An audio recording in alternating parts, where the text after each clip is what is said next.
Right. Hello, chaps and chapettes. Welcome to episode 3 of the Investalex Properties podcast. Today I'm here sat with Luca from Clarendon Properties. All right, guys. Hello, thank you and welcome and thank you for coming on. Thank you, mate. Thank you for inviting me on. Thank you for coming all the way down to Coventry. We're actually in Leamington now, aren't we? But we were in Coventry. I mean, we're literally sat in one of your SA units. Yeah. Which is great. Do you want to talk us? I mean, you were just telling me the numbers a minute ago. Yeah. Do you want to talk us through what's going on here? Yeah. So we're at the Leamington Spa one at the moment. So this is managed by me. So I give the landlord 85% of all booking revenue, and then I deal with everything. So marketing, obviously getting people in, basically light maintenance, all them sort of things I'll deal with. So yeah, I've had this now since March, and we've done really well, to be fair.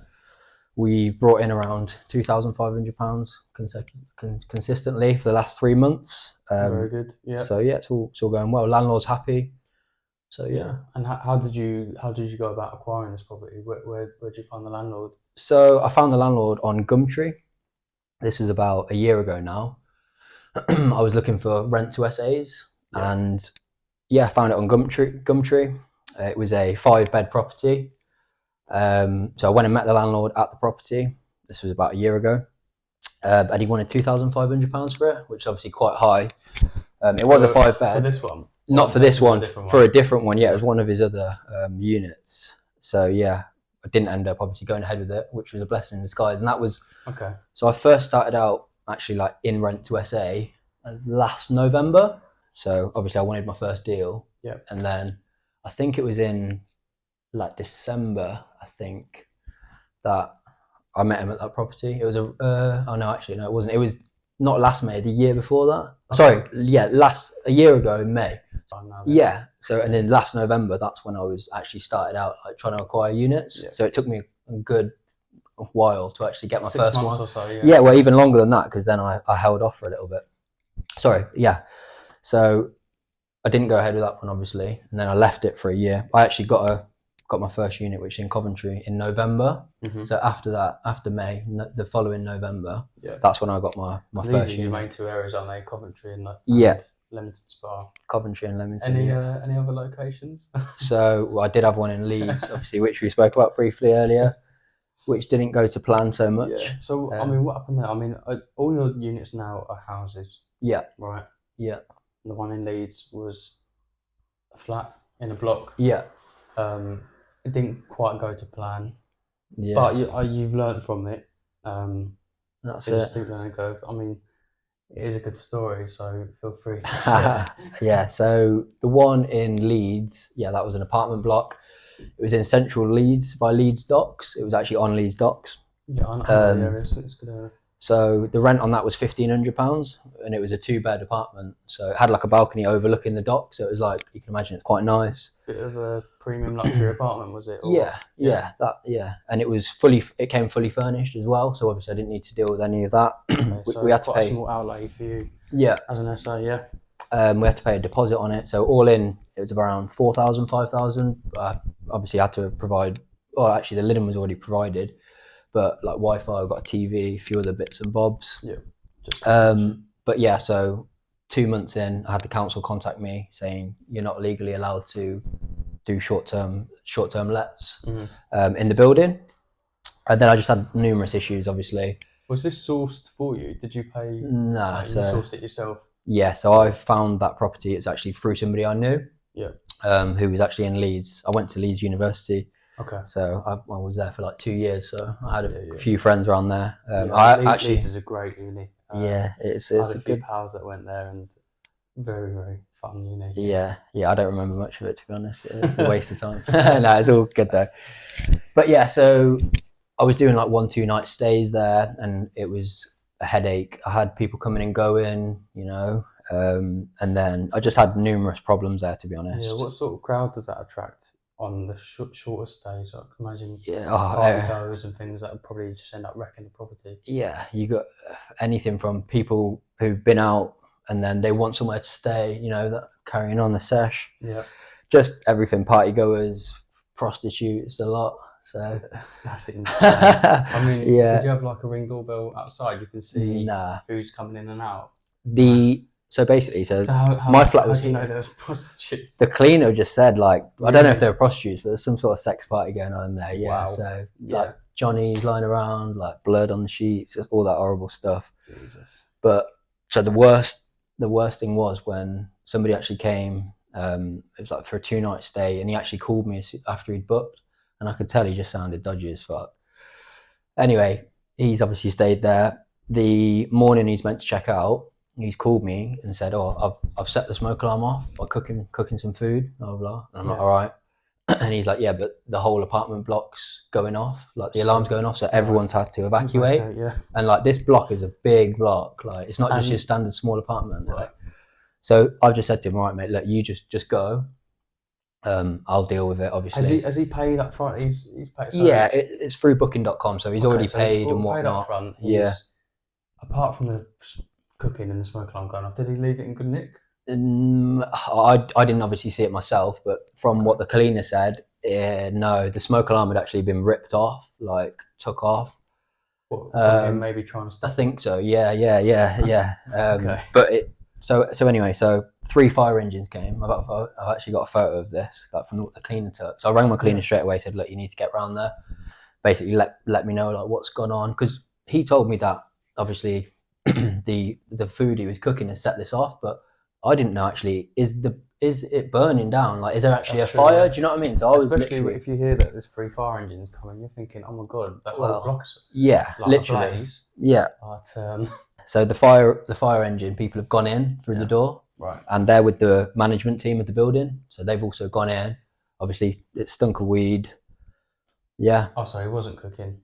No, he wasn't cooking. No, he was billing. Okay, that would make sense as well. That probably makes sense why you wanted to get out of there. Yeah. I said to him, "Look, mate, just don't hang around." Like, yeah, I could tell sort of what sort of person he was. I didn't really want him there, to be honest, especially when I knew that the building management were going to be there. Yeah. And then also the cleaner got there, and obviously the management of the building were there. So I spoke to them on the phone, just explained to them the situation. Mm-hmm. But legally, I wasn't actually allowed to do service accommodation out of there. Is that because of the lease? Because of the lease, yeah. So I should have checked it really, but it wasn't. I did have a look, but it wasn't clear. Yeah. I should have done more due diligence, but again, the generally, apart from this one incident, yeah, all the guests were fine. This is just a big wake-up call in this particular case. No, I did have. So I had another issue actually. So I think it was 3 people book. They came and stayed. They obviously like had a party there. And then he said to me, so he'd stayed for, I think it was 3 nights. So on the 2nd night, in the morning, he said, "Oh, look, we're checking out now. We're going." Okay. And I said, "Oh, okay, yeah, cool. That's fine." Even though we had another night. And then that evening, he rang me and said, "Oh, look, I want to come back." Even though he told me he was checking out. He's booked the night. Yeah. Fair enough. Yeah. But he told me what's he bringing back? Yeah, exactly. Sorry, it wasn't even him. He didn't message me directly. His brother messaged me. Okay, that's just his brother messaged me. Off a random account on Airbnb. Yeah. Saying, "Oh, look, I'm his brother," and I said, "Look, mate, I can't let you in. Mm-hmm. I need to speak to your brother directly, the person who's, do you know what I mean?" Because his brother's obviously gone off home or whatever, but this guy is still out. Like, oh god. Might not even be his brother as well. Yeah, that's it. Yeah, and obviously there's just loads of like canisters left the next day, you know. So I let him go back in the end because his brother messaged me saying, "Look," so I let them go, just giving them the benefit of the doubt. He was messaging me. It was like 9-10 at night. Like, "I've got nowhere to go," blah blah. Me just being sound, I was not like, really your problem. It's not my problem at all, no. But I was like, you know what? I'll let you stay. Fine, yeah. They paid for it. Yeah, that's it. Yeah. But so I mean, that's a steep learning curve, and you don't have that unit anymore, do you? So no, it's probably for the best, I think. Yeah, that's it. It all ended on good terms anyway. Obviously, nothing happened with the council. When the council contacted me, I explained the situation to them and said, "Look, I've spoke to the landlord. I didn't realise that you weren't allowed to do short-term accommodation here. We've agreed that on the 1st of next month, the contract is terminated. Okay. I got my deposit back from the landlord, so we mutually benefited." That's good all round. I mean, the council, like, find that it's something that they have to do. But Yeah. it sounds like they're quite lenient, which is good. Definitely. I mean, that's not always the case with councils. There's often a lot of strings you need to jump. Loops you've got to jump through to get on good terms with them. But I went on the Facebook page for the building. Yeah. Because like there's loads of these buildings on Leeds Docks, and like people are posting in there like, oh, there's Airbnb in this building, but no one knows like which. And there's like loads of different people doing it. Yeah. So like they definitely were cracking down on it, and I think some people probably just ignored it and carried on. It's very, very difficult to police. Like you said, there's 50 units in this block. Yeah. And 10 are doing it. Yeah. That's Which ones? It's difficult. Yeah. So what actually got you into property in the first place? Or so I've always been interested in property. So my mom, who I used to live with, like throughout the last like 10, 15 years, what her and my stepdad do is they'll buy properties and then they'll do them up gradually, like over like a year, 2 years. They'll live in them. Yeah, live in them. And then they'll sell them. Yeah. So I've moved from like four or five different properties like throughout the last 10 years since I've been young. Obviously, while I lived at home with them. So you've been in amongst refurbs and I mean, you would pick up subconsciously. You will pick up quite a lot from that experience. Yeah, that's it. Yeah, so they've sort of done that. Obviously, started off very small. Still, I think they've recently just got the house valued at the moment at like 650, and they bought it for like 410. Yeah. So that was only a few years ago. So it's in Kenilworth. Yeah. So that's obviously gone up dramatically, and that's a bungalow. So I've always sort of been around it like that, and also with my nonno, my granddad, which I told you about earlier. Yeah. Him doing the service accommodation like 10 years ago. Like that blows my mind. I mean, he must have been one of the first people doing Airbnb. Yeah, well, no, I don't know. I think for a 70 whatever old 75 man, odd, yeah, 70, man. Yeah. Mate, to have the knowledge and just to act on that is fantastic for a guy of his age. Yeah, I think because like Leamington Spa, you've got a lot of people who do come in, and obviously you've got Stratford, which is close, like Shakespeare's nice Stratford. Yeah. It is quite popular, like Leamington Spa, and especially on Clarendon Square. It's quite like, it looks very nice to the eye. It's like some places you see in like Chelsea. Okay. You know what I mean? Yeah. I mean, we drove just a minute ago through there, didn't we? Yeah, I'll have to pop and show you them. But yeah, what sort of tenancy or guests are you trying to get into your properties? So the 1-2 night stays, there's so many moving parts with cleaners every other day, and the more transitions there are, the more things that can go wrong. Exactly that. So what do you do? So we mainly focus now on like contractors, long-term stays, obviously business people. So for example, in one of the units in Coventry, Ralston Avenue, that's got a driveway, 3-bedroom, pretty basic. We'll have a little look around it later. Sure. Yeah.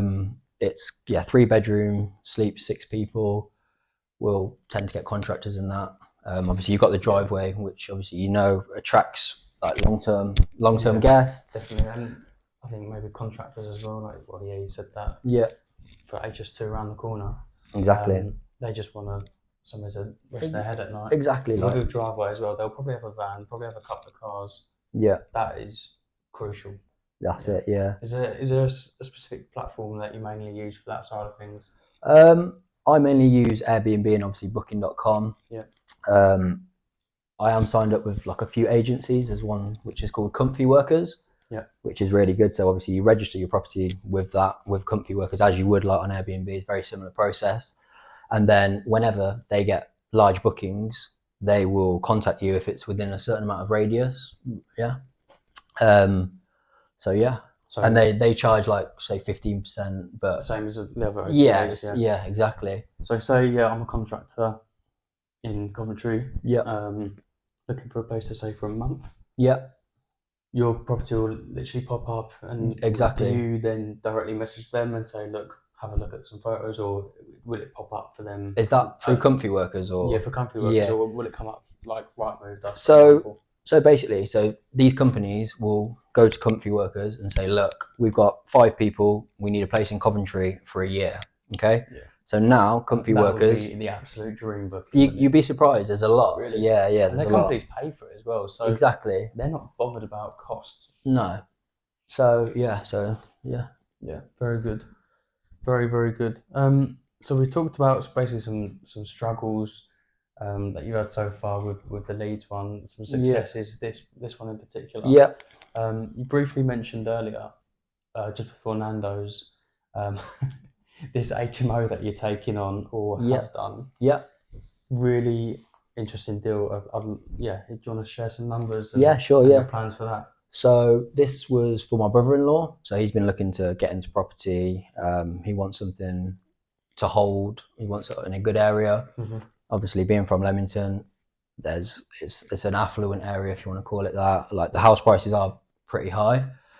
What's an average, would you say? I think obviously, I've got the street to statistic. street, I've got the statistic, but it's ridiculous. I think it was like I think it's like 400k, the average house price, like that sold on Rightmove in the last few years. Yeah, and that's maybe average. Average, well. yeah. It could be high. It could be touching 1 million. I'll have to find the and exact as thing. low as 200 or something. Yeah.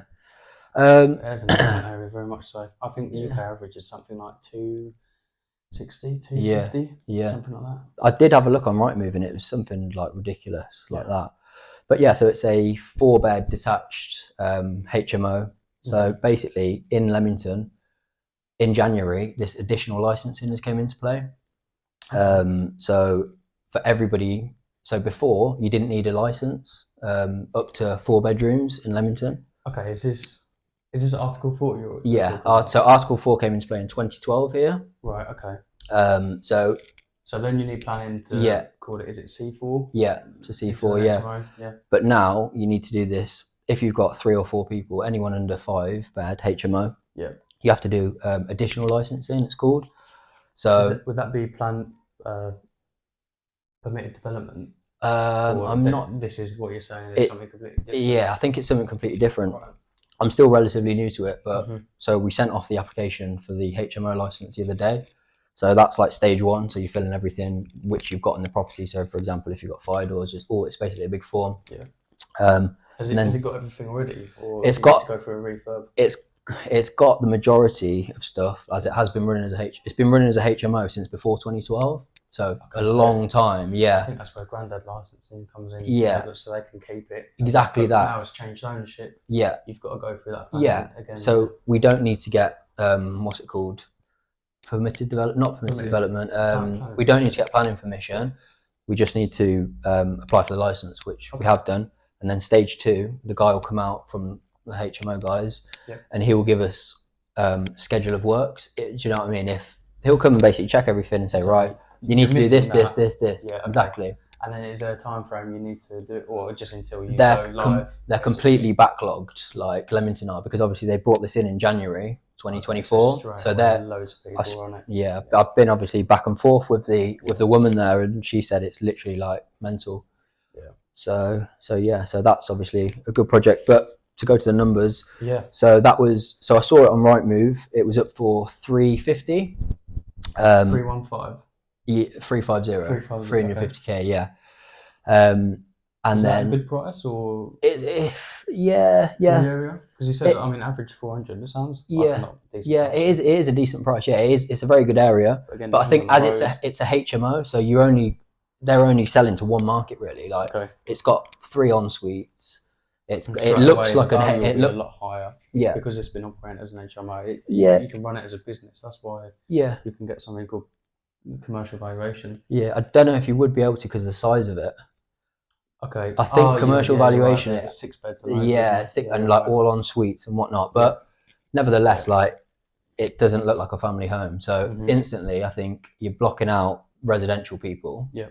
So anyway, they had it on for a month. They're from London, the vendors. And then it went on to auction. And I saw it on auction at like 290. So I was like, right, we might be on something here. Did a viewing with my brother-in-law.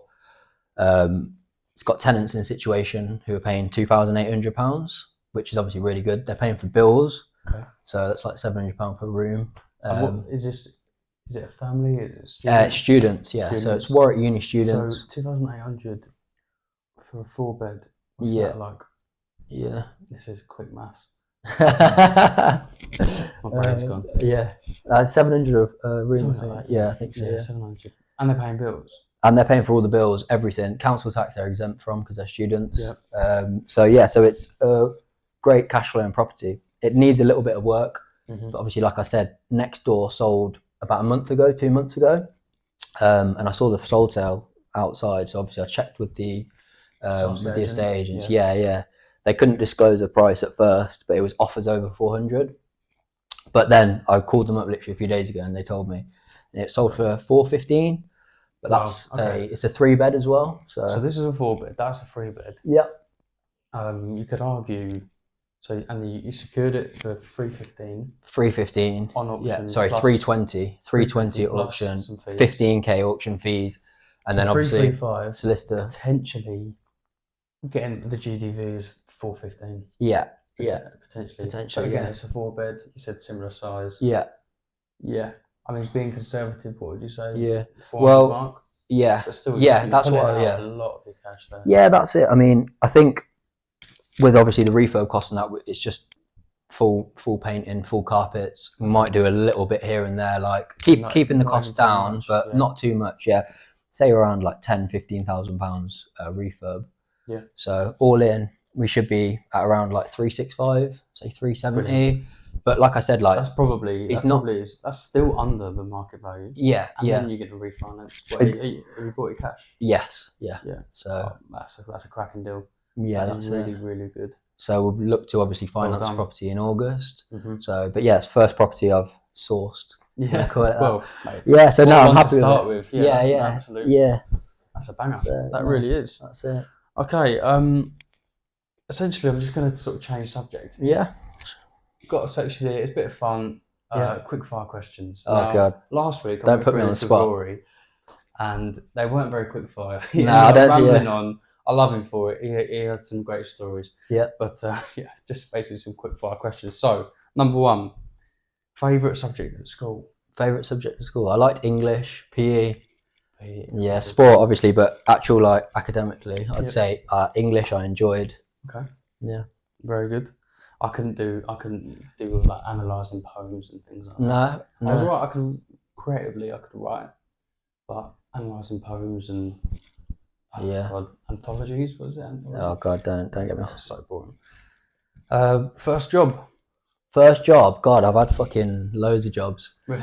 My first job, I worked in my uncle's pub when I was like 13, 14 on a Saturday morning in Warwick. Just used to help around the kitchen. Yeah. Serve. Washing dishes. Yeah. Wait on. Yeah. So yeah, that's quite good memories. I used to go there at about 8, 9 o'clock, and then I'd finish at about 1, and you'd give me like 15 quid or whatever, and I'd just go out. Sweet. Yeah. Well, no, it was vodka. What, 13? No, I'm only joking. But I used to go waste it. Yeah. Do you have a hidden talent? Hidden talent? I don't know. Football. Yeah. Quite a tidy player. Yeah, I like to think so. Yeah, I've stopped playing now though, because obviously the children. Yeah, fair enough. But up until last year, I played since I was like 6, 7. But that's probably one of my talents, if you want to call it that. Where'd you play? Centre mid. CM, me too. Yeah, good. We'll be fine for the same position, I think. Yeah. I might just edge you out a little bit. I'm not competitive at all, mate. Not at all. Are you good at football? Yeah, I'm tidy. I'm alright. Golf or football? Probably ability-wise. Probably better at football. Really? Yeah. And you're a top golfer, aren't you? I'm alright. But this is I've got a dodgy knee. Yeah. That's So I tore my Oscar ACL. Schlatters? No. ACL. I tore my ACL, so I'm still waiting for a surgery 4 years later. But I can still run and stuff. So I'm still active. It's all good. I used to have that Oscar Schlatters, is it? You know, when you've got like that nerve on the end of your knee, like anyone taps it, you just have, Ooh, but that's sort of gone down a little bit. I've got shin splints at the moment. Actually, I've been training for. This is funny. Me and a few boys from school, we're cycling from Amsterdam to Cologne. Really? In about a month. Fucking hell. Because England, Euros are being hosted in Germany. Yeah. Oh yeah. And England are playing, I think it's Slovenia, in Cologne, on like the 25th of June or something like that. Yeah. So we're gonna cycle all the way there and basically earn our beers. And I thought it was a bit of a different holiday to the normal one. But yeah, I'm a little bit injured at the moment, so it's not ideal. Favourite sport? I mean, football my favourite sport, to be honest. I don't mind tennis. I used to do a little bit of golf, but not like not properly, but Yeah. I do want to get back into golf. Yeah. Not back into it. I just want to get into golf because I've never really been involved in it. Out, honestly. Yeah. So good. And the golfing holidays. Yeah. Yeah. Very expensive though if you go to Portugal or something. Yeah. Most used emoji. Probably the so you know the one which has the love heart coming out of the mouth. Out the mouth. Yeah, like the little yellow emoji, and it's got like a like little a love kiss. heart. Yeah, Okay, the little love heart symbol. Is Yeah, that I for always use missus? that. Yeah, I use that all the time. Yeah. What are you currently watching? What what's it called now? It's like about this Irish like cartel called Kin. I saw that on Netflix. Yeah, it's just came out on Netflix, but it's already been out on BBC iPlayer. Okay. So there's one series on Netflix. There's 2 series on iPlayer. Nice. Been watching that with the missus. Pretty good. Yeah. To be fair. I like sort of crime things like that. Yeah. Gangster films. Yeah. Have you seen like Power? Power? Is that in LA with? I don't know if it's in that. I think so. Yeah, it's in America. Yeah. That was good, but it just got a bit daft at the end. Yeah. When his son became like a boss. Tariq. Tariq. He Yeah. was like 18, just running around with a gun and stuff. It was just not realistic. What about you? What series you into? At the moment, I'm just not watching anything. To be I'll honest, just stick something on in the corner and just have it on in the background and not really watch it. I'm not really a TV guy, to be honest, like series guy that much. Nah. I definitely am. I just do not have the time for the moment. But yeah. I'm not too bothered. What have we got here? First concert, Mac Miller. When I was like 15, I think. Yeah. And where was that? That was in Birmingham at the O2. Okay. So I think I caught his towel actually, and he threw it into the crowd. Really? Yeah. Nah, not that I know of. Nah. It might be just mixed in with all the other ones in the airing cupboard. No, I don't know. I think I don't know. In this essay, yeah, it could be in one of the essays. Yeah. If you could change your name, what would it be? I mean, I don't know. Surely wouldn't. Your name is Italian. And sounds like a movie star. Mate, I can't answer that, to be honest. Nah, I don't know. What would you change your name to? Well, it's just. Is it Alexander? I've included that question, to be honest. It is Alexander. Yeah. But I mean, not on course. I know you as Investor Alex. So. Investor Alex. Yeah. Maybe you could change your name to that. What, just your full name? Not even Hoppy at the end. Just Investor just Alex. One name, like Rodrigo or something. Okay, I think last one. Yeah. What does success look like to you? Success to me is being time free. So being able to do what you want, basically, spend as much time as possible with family. Obviously work really hard, but at the same time have enough time for your family. And you work hard for a reason, and that is to spend time with family. I mean, exactly. You've got is it a 1-year-old, and you've got one coming in a few weeks. Yeah, so congratulations. 2 under 2 they call it. 2 under 2. 2 under 2. Wow. Yeah. So that must be the priority. Yeah, that's it, mate. I think just crack on with work now. Yeah. And then see where we are. Give it 5 years. Keep pushing. Mm-hmm. And then that's it, mate. That's it. Yeah, I mean, how about yourself? Yeah, I think very, very similar. Like, I think it's maybe a bit unrealistic to think I can sit on a beach in Bali and do it remotely. And I like being hands-on anyway. Yeah. But it is like just having that.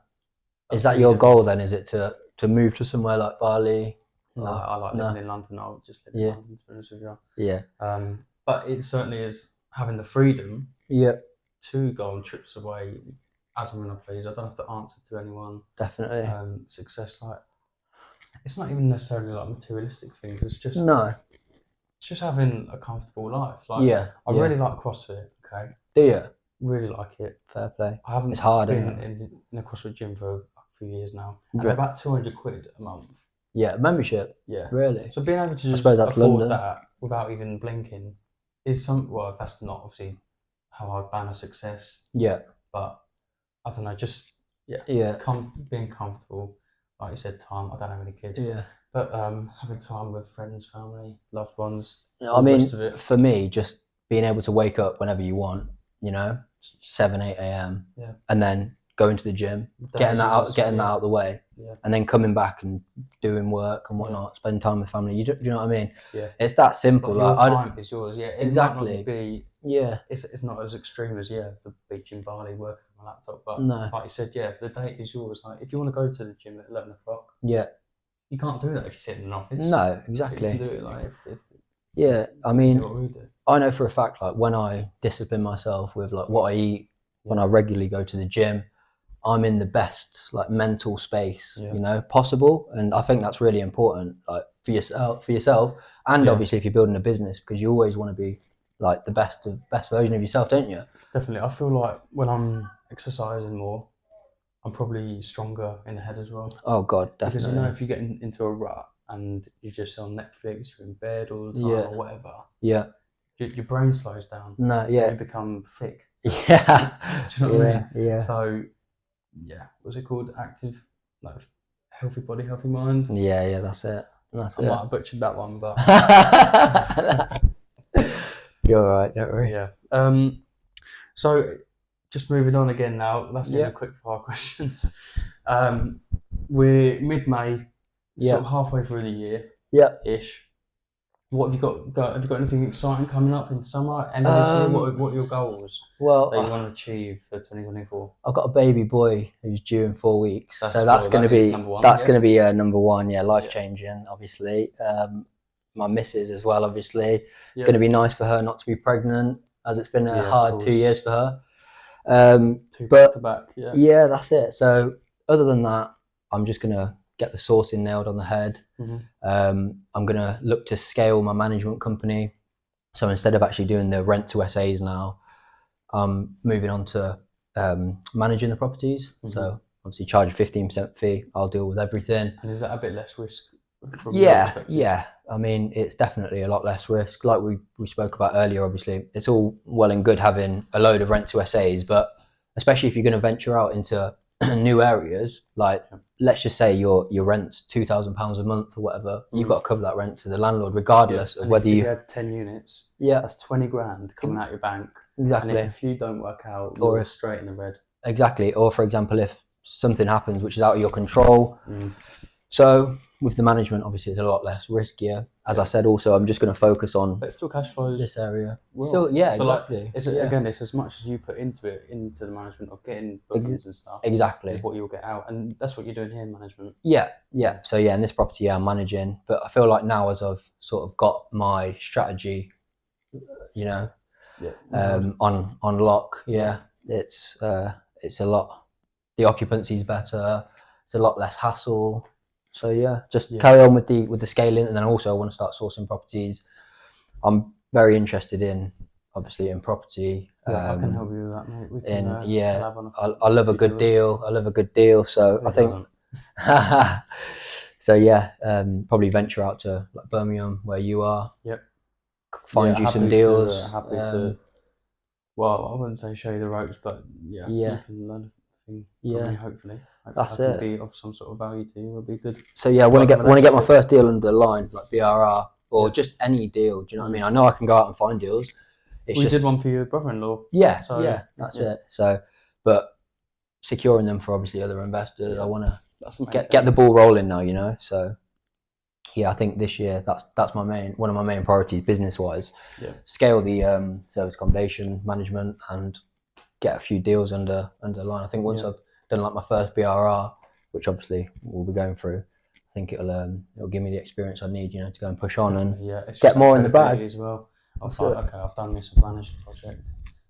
These are the numbers. And then people are going to see that, have eyes on it on Instagram and whatever. And, fingers crossed, the investors will be flooding through. What do you go like direct to vendor? What's your sort of strategy like when it comes to finding investors? Like at the moment, what would you say is your like? Oh, in terms of finding investors. Yeah. I did some investor leafleting, in sort of NW5. I think I saw that. It's like a good area in London, is it? It's like a very affluent area. I saw that video. You see, and this was before I even spoke to you. Oh, really? I think. Yeah. So, for example, I mean, this area covers like Hampstead Heath and Golders Green. Big baller areas. It's huge. Like this is where Tottenham footballers live. Yeah. Ricky Gervais lives there. Like big players, well, basically like people that absolutely caked. Yeah. So I sent loads of like 5,000 leaflets across there the other day. Had one phone call. Yeah. Met this geezer for a coffee. Incredibly wealthy. Yeah. So hopefully I can do some business with him. Decent. And I think I'm going to do the same round of leafleting again, Yeah. maybe for the next 2 months, because if you receive something to the door, you'll be the same. Everyone's the same. If you see something, you might have a glance at it. Yeah. Leave it. Yeah, you got to keep going, haven't you? If you get a second one, be like, oh my god, yeah, I remember that. I need to give that guy a call. Yeah. The third one, it's a full reminder. Oh god, right, this is the property investment guy. Let me get on the phone to him now. It costs a bit. Yeah. But you know, it's if you get one person. Yeah. Through this for a year, 2 years, 3 years, whatever, more than pays back that marketing. So that's what I'm doing as well. At the moment, I have applied. Hopefully I get in ASAP. Yeah. I've applied to Soho House in London, specifically the 180 House by Strand. And it's basically a private members club. Decent. And they've got them all over the world. Like should Rio. Get some good leads then. Yeah, well, it's just more about getting into an environment where there's affluent people. Yeah, that's it, mate. That's what it's all about. Conversation. You know, what do you do? Yeah. They might be a wealth manager. They might be in finance or something. Who knows? But if you're in that environment, you're more likely to find investors. Definitely. Which is the main thing for me at the moment. But yeah. Well, I think we're coming to an end now, mate. Yeah. But I just want to thank you for your time today. Thank you, brother. Great seeing you again. Yeah. And I'm sure we'll meet up again and hopefully do some good business. 100%, mate. Absolutely. This is an opportunity for you to shout about your socials and things like that. I'll link it below anyway. But So on Instagram, Clarendon Stays. That's the service accommodation business, and the management business is Clarendon Property Management, which is also on Instagram. Good stuff. So yeah, I will link them below. And thank you for listening and watching wherever you are. And remember, don't stress, just invest. I'll do the rest. Chaps and chapettes. Chaps and chapettes.